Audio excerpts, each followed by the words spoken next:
konsep, prinsip, dan implementasinya dalam bidang pendidikan. Nah, salah satu teori yang saya ambil yang relevan dalam konteks ini adalah teori pembelajaran konstruktivis. Nah, konsep utama dalam teori ini adalah bahwa siswa secara aktif membangun pengetahuan mereka sendiri melalui pengalaman, refleksi, dan pemahaman konsep baru berdasarkan pengetahuan yang telah mereka miliki sebelumnya. Nah, di sini siswa akan mampu mengimplementasikan dan memunculkan ide-ide baru dari pengalaman apa yang sudah mereka berikan. Nah, prinsip utama dari konstruktivisme adalah yang pertama adalah aktivitas siswa. Siswa belajar memulai pengalaman langsung, proyek, dan tugas yang mengharuskan mereka berpikir kritis dan mencari pemahaman secara mandiri. Nah, di sini dilihat bagaimana aktivitas siswa, bagaimana mereka mampu menyelesaikan proyek, menyelesaikan tugas mereka secara mandiri. Yang kedua itu adalah pembelajaran kolaboratif. Interaksi sosial dan kerjasama antara siswa diperkuat. Siswa belajar melalui diskusi, berbagai ide, dan bekerja sama dalam kelompok. Nah, pada pembelajaran kolaboratif ini adanya kerjasama, adanya kelompok, dan adanya diskusi yang akan mempererat kerjasama antara siswa yang satu dengan siswa yang lain. Yang ketiga itu ada kepentingan siswa. Dalam kepentingan siswa, pembelajaran lebih efektif ketika relevan dengan kehidupan sehari-hari siswa dan ketika siswa melihat kegunaan dalam apa yang mereka pelajari. Nah, dalam kepentingan siswa ini harusnya membuat suatu pelajaran itu berjalan seiring dengan bagaimana mereka menjalani kehidupan mereka sehari-hari. Nah, di situ ada kepentingan yang akan dialami oleh siswa. Yang keempat itu adalah pemahaman konsep. Nah, siswa membangun pemahaman mereka sendiri melalui refleksi dan diskusi tentang konsep-konsep baru dan konsep pengalaman mereka sendiri. Nah, pada pemahaman konsep ini, ketika timbul konsep baru, maka siswa akan mengetahui berpikir bagaimana mereka menyelesaikan konsep baru atau ide-ide baru ini dengan konsep yang telah mereka lalui, dengan konsep yang telah mereka miliki, yang mereka jalani, dan akan diterapkan ke dalam konsep baru yang harus mereka kerjakan. Implementasi teori ini dalam pendidikan bisa mencakup yang pertama pengajaran berbasis proyek. Guru dapat merancang proyek-proyek yang menantang siswa untuk memecahkan masalah atau menciptakan sesuatu, memungkinkan mereka belajar melalui pengalaman nyata. Nah, di sini akan ada berbasis proyek.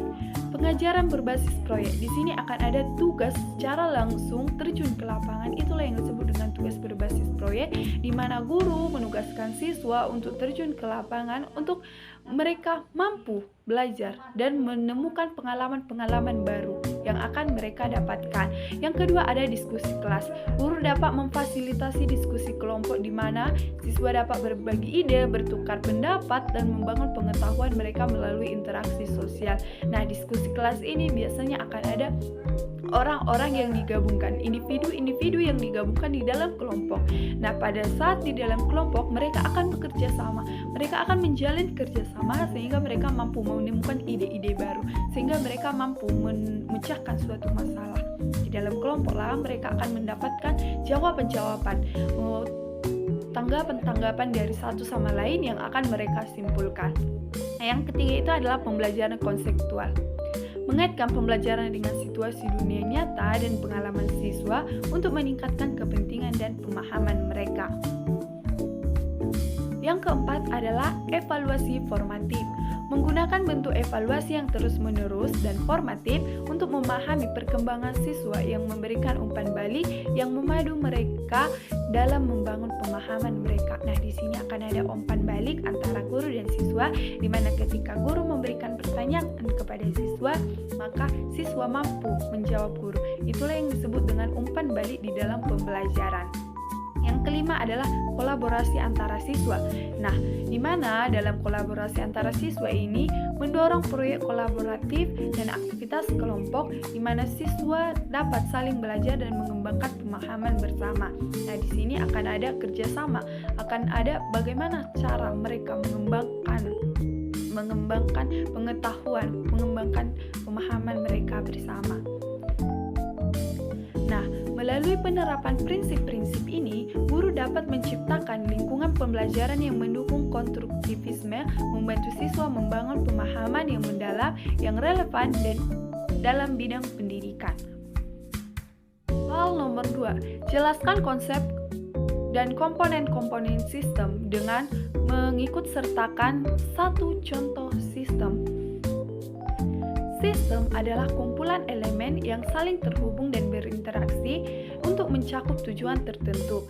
Ada beberapa komponen utama dalam satu sistem, termasuk input atau masukan, proses atau output, dan keluaran atau output, kontrol dan umpan balik. Mari kita gunakan satu contoh sederhana yang akan kita ambil adalah sistem pencernaan manusia. Oke, pada sistem pencernaan manusia yang pertama adalah input atau masukan, di mana input dalam sistem pencernaan manusia adalah makanan dan minuman yang mereka konsumsi. Di mana pada manusia mereka akan mengkonsumsi makanan, memasukkan makanan ke dalam tubuh mereka, itulah yang disebut dengan masukan ataupun input. Yang kedua itu adalah proses. Proses dalam sistem pencernaan melibatkan pencernaan makanan di dalam lambung dan usus, di mana makanan dipecahkan menjadi nutrisi yang dapat diserap oleh tubuh. Itulah proses ketika manusia sudah memakan makanan, memasukkan makanan, mereka akan mencerna makanan di dalam tubuh. Nah, itulah yang disebut dengan proses. Yang ketiga adalah output atau keluaran.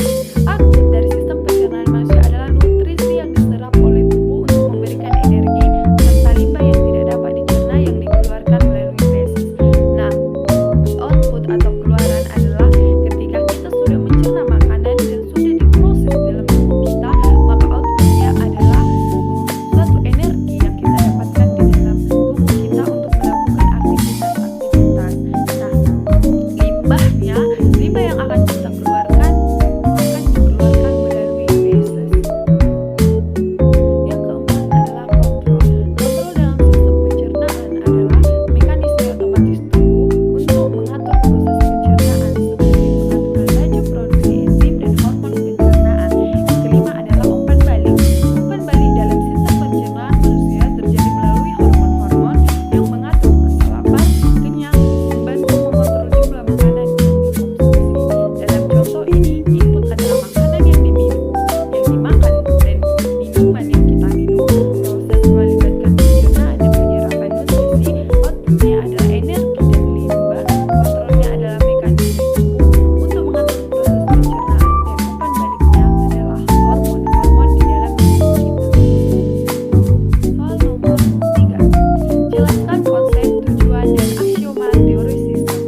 setiap jenis teori sistem dalam bidang pendidikan. Sistem dalam pendidikan mengacu pada struktur kompleks yang terdiri dari berbagai elemen yang saling berinteraksi untuk mencapai tujuan pendidikan. Terdapat beberapa jenis teori sistem yang telah diterapkan dalam bidang pendidikan. Berikut adalah penjelasan singkat mengenai konsep, pelopor, dan implementasi setiap jenis teori sistem dalam konteks pendidikan. Yang pertama, teori sistem terbuka. Konsep teori sistem terbuka mengacu pada sistem yang berinteraksi dengan lingkungan dan menerima input dari luar serta menghasilkan output yang kembali ke lingkungan tersebut. Pelopor daripada teori sistem terbuka adalah Ludwig von Batavia atau pelopor utama teori sistem terbuka.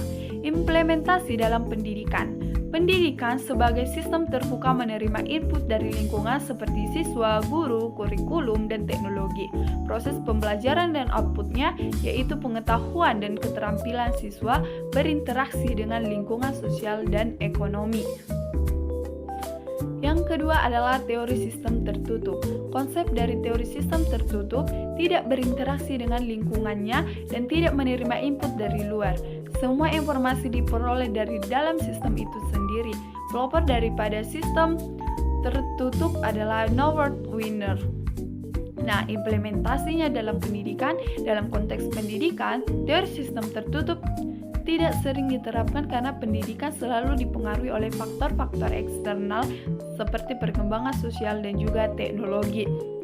Nah, yang ketiga adalah teori sistem adaptif. Konsep daripada teori sistem adaptif mampu menyesuaikan diri dengan perubahan lingkungan melalui pembelajaran dan penyesuaian internal. Pelopor daripada teori ini adalah Weros Asby. Implementasi dalam pendidikan, sistem pendidikan yang adaptif dapat mengidentifikasi kebutuhan belajar siswa secara individual dan menyesuaikan metode pengajaran dan kurikulum untuk memenuhi kebutuhan tersebut. Yang keempat adalah teori sistem kompleks. Konsep daripada teori sistem kompleks adalah melibatkan sistem yang terdiri dari banyak elemen yang saling terhubung dan berinteraksi menghasilkan perilaku yang sulit diprediksi. Pelopor daripada teori sistem ini adalah Herbert A. Simon dan Stuart Kauffman. Nah, implementasinya dalam pendidikan adalah sebagai sistem kompleks yang melibatkan interaksi kompleks antara guru, siswa, metode pengajaran, dan faktor-faktor lingkungan. Pendekatan ini mendorong pemahaman mendalam tentang dinamika kompleks dan pembelajaran dan pengajaran. Soal nomor 5. Jelaskan bagaimana sekolah sebagai lembaga pendidikan dapat beroperasi ditinjau dari perspektif dan model sistem terbuka atau open system. Setiap jenis teori sistem memiliki aplikasi unik dalam konteks pendidikan, membantu para pendidik memahami dan merancang sistem pendidikan yang efisien. Sistem terbuka atau open system mengacu pada konsep di mana organisasi atau lembaga seperti sekolah berinteraksi dengan lingkungan eksternalnya dan menerima input dari lingkungan luar. Dalam konteks sekolah, sebagai lembaga pendidikan, perspektif dan model sistem terbuka dapat dijelaskan sebagai berikut. Yang pertama adalah input atau masukan. Nah, pada siswa, sekolah menerima siswa sebagai input. Siswa membawa pengetahuan, latar belakang, dan pengalaman dari lingkungan mereka. Yang kedua, tenaga pendidik atau staf. Guru dan staf administrasi dan manajemen sekolah merupakan bagian daripada input. Keterampilan yang mereka bawa dan pengetahuan yang mereka bawa serta metodologi pengajaran yang sudah ada pada mereka. Kemudian sumber daya finansial. Sekolah membutuhkan dana untuk operasionalnya yang dapat berasal dari pemerintah, donatur, atau biaya pendidikan yang dibayar oleh siswa. Yang kedua adalah proses transformasi, pengajaran dan pembelajaran. Siswa menerima pendidikan melalui proses pembelajaran yang melibatkan guru, kurikulum, dan metode pengajaran. Yang berikutnya adalah pengelolaan sekolah. Administrasi dan manajemen sekolah melibatkan proses pengelolaan sumber daya, penjadwalan, dan juga evaluasi. Yang ketiga adalah output atau keluaran.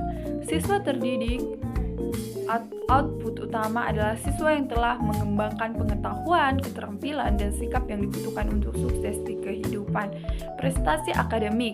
Prestasi siswa dalam ujian dan penilaian akademik adalah salah satu output yang diukur. Yang kemudian peningkatan kualitas manusia.